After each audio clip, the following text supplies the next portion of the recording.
sound of a monster. Oh, let me do my little thing. Yeah. Yo, what is up, guys? DukeOfDC here. Welcome to another video. We are here at the Falls Church Coleman Power Sports. That is in Falls Church, Virginia. Of course, I am going to put the link in the description down below because these guys are legends. Barry just walked me through all of the systems, which I will either include in this video or in another because it's incredibly informational. And then Bobby Hernandez, he is hooking it up. So please come check these guys out. We are on the beautiful 2018 Ducati V4S. That is right. This is the $27,500 V4S, and I am so excited to ride it. Just gonna sneak in here. Real quick before we get started, I just want to thank the sponsors of this video, Rollick Outdoors. You guys know I've been working with Rollick for a few months now, and they are absolutely incredible. They are allowing me to continue my dream of riding and reviewing these beautiful motorcycles. There's Coleman Power Sports over there. GoRollick.com is connecting consumers like me to certified dealers like Coleman Power Sports to get the best pricing, inclusive deals, and the most transparent buying experience. So please go check them out in the top left, or your left, my right. How interesting is that? Corner, or the first link in the description, GoRollick.com. Oh my God. Wow. Oh my gosh. So, what a polar opposite. You guys have seen possibly the video. If not, it's coming up very soon. I just took out a 2018 Honda Goldwing. Now, I took it out before this bike, which is an incredibly interesting thing to me because now I'm certainly not comparing the two, but it's in my mind. It's the last bike that I rode, so I'm not naturally comparing this to my S1000R. Oh, that's an interesting clutch point. As much as now I'm thinking about how comfortable that bike was versus how just incredibly aggressive this one is. This is a proper motorcycle. The legends at Coleman Power Sports, man. The fact that they threw me the keys gave me the, best information that I could ever want about this. He rocked me through all the modes. You guys are definitely going to get that info, whether it's in this video or if I make an entirely different video about that. This might be a two-parter because that was just so informative and really something that you'd want to know if you were thinking about buying this motorcycle. So currently we are in sport mode, and gosh, let me wait to get out of this traffic and then I'll tell you guys all about this beautiful bike. This has 473 miles on it, so we're getting close to the 600 mile marker there.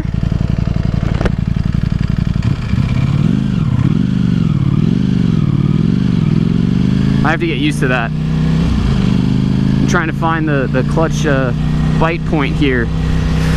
So as this bike is under 600 miles, I will give you the PSA. I am not supposed to take this above 6,000 RPM. I'll probably get close to it or maybe just above it, but I am going to respect the fact that this is a brand new motorcycle. Of course, you can see right there that it redlines somewhere at the 14,500 mark. So I won't even be scratching the surface in this video, which is insane that I've already felt that it has heaps of torque. Heaps of torque. I mean, that's mind-boggling. Alright, so traffic is starting to move. Let's talk about this thing. This is the successor to the Panigale 1299, and more importantly, this is not a twin. This is a V4. It's a 90-degree Desmodici Stradale V4. And that's the last time I'll do an Italian accent because I will get myself in trouble. We have an 1103cc power plant putting out 214 horsepower and 91.5 pound-feet of torque. That's insane. It's the most powerful bike that Ducati has ever produced for the road. Well, I won't say that this one is because that is where the Speciale comes in. There are three variants of the Ducati V4, the standard V4, the V4S, which is what I'm on, and the V4 Speciale. Now, the biggest thing that differentiates the, let's call them common folk V4s, the V4 and the V4S, are these bad boys. These are the Öhlins Smart, like 2.0, adaptable electronic suspension, and the gorgeous forged aluminum wheels. Now, The base V4 has a show a big piston fork and cast aluminum wheels. The Speciale has the Öhlins, the forged, and it has 226 horsepower and 98 pound-feet of torque. Do you kiss your mother with that mouth after you say smut like that?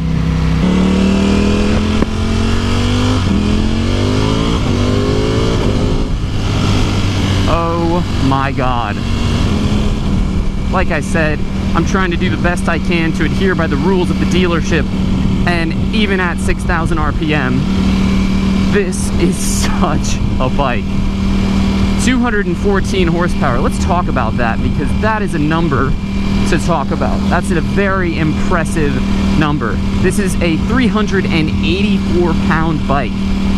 384 pounds. Now, that's a dry weight, and I didn't find anywhere the wet weight. I'm sure I could take this to some sort of a municipal dump site and put it up on one of the trash scales, but I would never get a call back from a dealership again. So we're gonna have to stick with that statistic.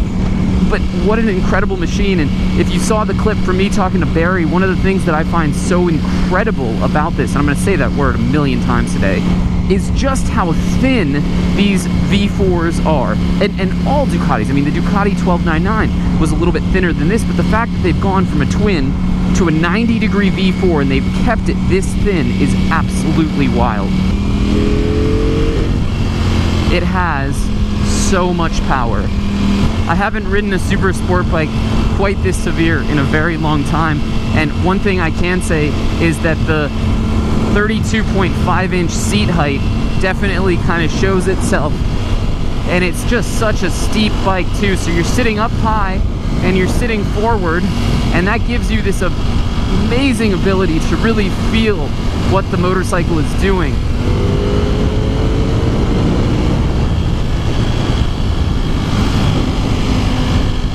She boogies hard.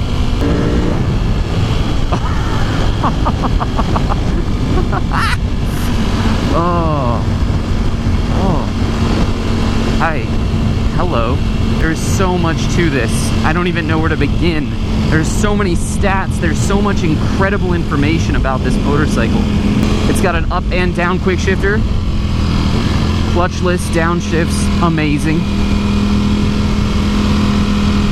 It has a IMU gimbal that is basically reading everything into a lean angle ABS, lean angle traction control system.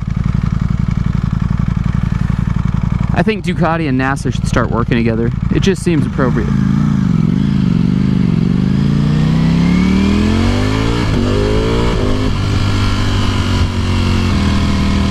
Alright, so a few more of the little statistics. Like I said, 32.5-inch seat height, so it is a fairly tall bike at a 30-inch inseam. I definitely can't flat foot this, but I certainly have no problem maneuvering it. I mean, it's very lightweight. It's very thin too, which helps you get your feet down. It doesn't have this wide seat that you know, extends the way that your legs get to the ground. It does have the up-down quick shifter. This model has traction control. It's got ABS. It's got wheelie control. It has braking, like rear brake, what's it called, lift, so that the rear wheel doesn't lift off when you're doing forceful braking on the front. It has everything, and all of it is lean angle. It has Ducati slide control. I don't know if you guys remember the Yamaha R1M having that pretty incredible slide control that let Baron von Grumble leave insane black marks when he's taking turns, because he could just get on it and the computer would figure it out. Wild.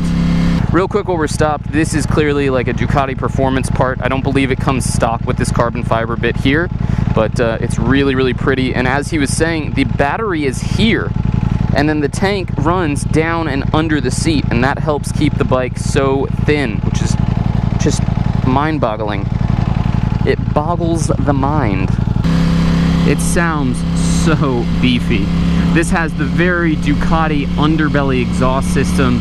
This is a stock exhaust on this bike. I'm sure that you can get Termes or a full Acura system on it, and it would sound absolutely mesmerizing. But I will say, the stock exhaust on this sounds so good.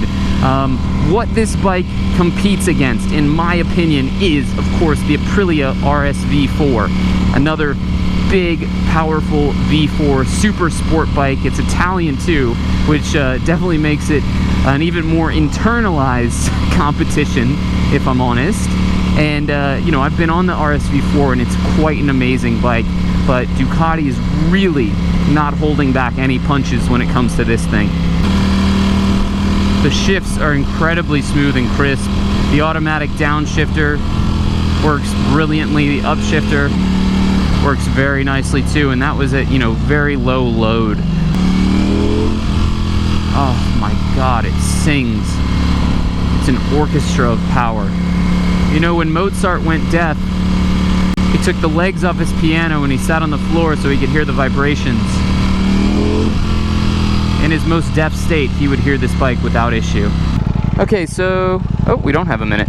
This is about to turn green. But it has a really, really intuitive system that Barry walked me through. I'll try and either insert that clip or again, whole new video of it. We did go over just briefly the launch control, although he was like, well, I'm not going to show you that, which I totally understand, considering it's a demo. However, I accidentally got into it, because you just press this button down here, and it tells you have like X amount of launches remaining. There's a proper start.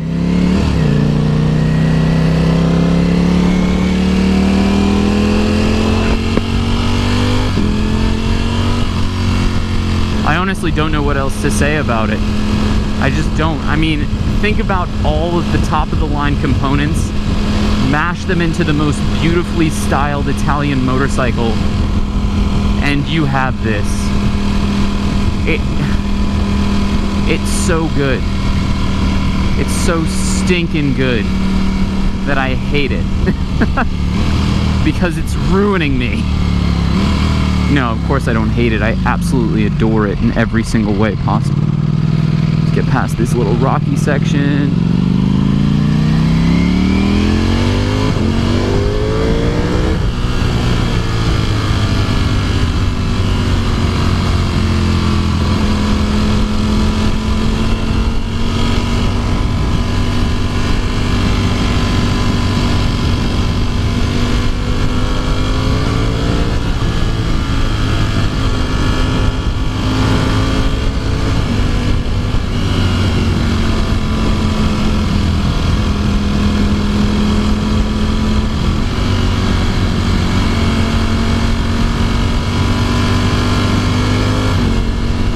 Doing the best I can to keep it under 6.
There is very little you can say sometimes when you ride a motorcycle that is just this good.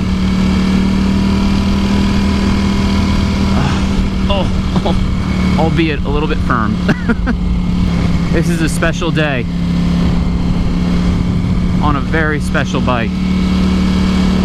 I guess, thank you, Ducati. for making a monster. Now, he did leave the suspension in dynamic mode, so like I said, it's electronically adaptable, so it is changing on the fly, rebound and compression to kind of meet the road conditions, but it's a firm suspension. And I don't believe it has any mode that would be, you know, a soft setting like the BMW S1000R that I own has.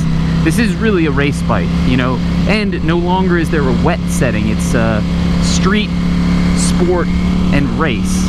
So everything about it screams, we're gonna go fast. I will say, you know, being a V4 and still being a Ducati, there is a bit of vibration. My right hand is a little bit numb, but that could be just because of how far forward I am. I don't know that that's engine related. I think it's just, you know, I'm not used to the super sport position where you do have a bit more weight in your wrists because I'm not using my core. I need to be clenching the tank with my legs a bit and using my core to stay upright. And we are back. Little battery swap-a-roo, and we're recording, which is very important on a bike like this.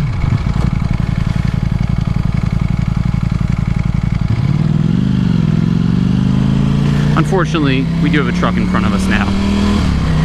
The price you pay for swapping out a battery, but this guy's boogieing. I love this loop from Coleman Power Sports. It's a nice 40-miler. You know, it takes us through this beautiful country in Clifton, and then it also gives me the idea of what it would be like, you know, owning it as a commuter, because I do a lot of highway miles, 66, 495, express lanes, little bits of traffic. You know, Falls Church is in a much more densely populated area than this, so there's a lot more cars around over there. So it gives me the perfect across-the-board look, snippet, if you will, of what a motorcycle ownership experience would be. You know, I only get these bikes for a little bit, but in that time I have to make some pretty big assessments. Ooh, and that reminds me, I've been rating my bikes on a scale of 1 to 10. The Ducati V4S. What do I give it? This, if I had to think of something, would be about an 8.7. And the reason it's not a 9 or above, hear me out. Power, 10. Looks, 10. Equipment, 10. Comfort, 6. Usability, 6. You know, it's little things like that that bring this down. The fuel light on these bikes apparently comes on at 80 or 90 miles, you know? And it's not the biggest fuel tank, and you're about getting 30-ish miles per gallon or 35 miles per gallon, depending on how you ride. It's very expensive. It's going to be expensive to insure, so practicality, those things all fall into play. So it's little things like comfort and, you know, potentially the maintenance costs going forward. It's a Ducati, it's going to come with a little bit higher ownership costs. So those bring practicality, you know, much further down than something like, you know, I gave a 9+ rating on the Goldwing, and that's because just across the board it does a lot of really cool things. If I could give this 12s or 15s for styling and power, I absolutely would, but the scale goes to 10, and thus the numbers can only lie between there. If it had nothing to do with realisticness of ownership or price or any of that, or gas mileage or comfort, this is a 10. This is a dime piece. This bike is incredible. It looks, I mean, here's the thing too. I've seen pictures of it, and I think it looks 10 times better in person than it does in pictures, because I was not a huge fan when I first saw it. I'm a huge fan of the 1299 Panigale. I love the way that bike looked and continues to look, considering BMW Ducati sells the one of the like higher end versions still. And then I saw this and I said, like, oh, okay, you know, it kind of looks like the Super Sport, which I wasn't an enormous fan of the design cues on that either. But in person, it's so pretty. The lights, the looks.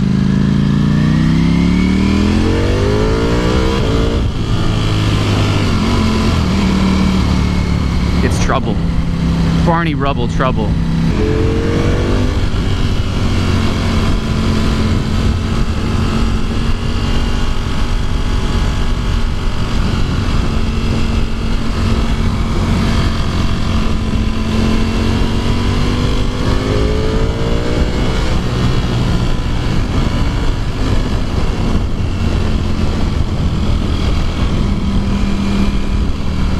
am doing the best I can to keep it low in the rev range. I am trying, guys. It's not easy. On the highway, it's perfectly comfortable. You know, obviously there's quite a bit of wind around my helmet, and it's, you know, this is the stock windscreen up here. Maybe if there's a double bubble option, that would help you, especially in this position. My chest feels absolutely fine. It's a very substantial fairing, so that's not an issue. The only thing that I feel strain in is, at this point, my wrist, and that's it. Because for me, the high sets here, that's never bothered me. I don't have exceptionally long legs. And the other thing is the heat. The heat is really not that bad on these. It gets a little bit hot still in the rear. I could definitely feel it pretty heavily in my thighs when I was going stop and go. But when you're moving, it's no big deal. Whereas sometimes on an S1000RR, which I've ridden many a times, the heat from that, even while moving, is just so blistering. And especially on the 1299 with that wraparound pipe up at the top, that used to get you really, really bad. Whereas this has the underbelly exhaust, which is just so pretty. And of course the tubing can still run up there, but whatever they've done, if they've heat shielded it or something, it's working very well.